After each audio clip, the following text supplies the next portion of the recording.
Dhallywood superstar চিত্রনায়ক সাকিব খানের যত দোষই থাকুক না কেন তার সঙ্গে সংসার করতে চান চিত্রনায়িকা শবনম বুবলী। সংবাদ মাধ্যমে এমনটাই জানিয়েছেন এই চিত্রনায়িকা।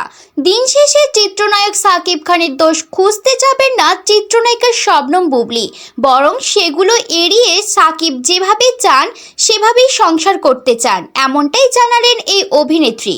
এই প্রসঙ্গে বুবলী বলেন, ব্যক্তি সাকিবের দোষের কথা বলতে গেলে অনেক কিছুই সামনে চলে আসে, তবে তাকে সম্মানের জায়গা থেকে দেখি, তাই সে সম্মানের দিক থেকেই সংসার করতে চেয়েছি আমি।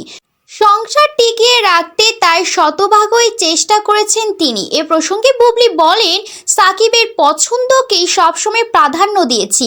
সাকিব যেভাবে চেয়েছেন, যেমন ফিল্ম ছেড়ে হোক, ফিল্ম করে হোক, কাজ করে হোক বা না করে হোক, চাকরি না করে 100 ভাগ সংসার করে হোক, যেভাবে ভালো লাগে কিংবা শান্তি লাগে সেভাবেই আমি চেষ্টা করেছি, এখনও করছি।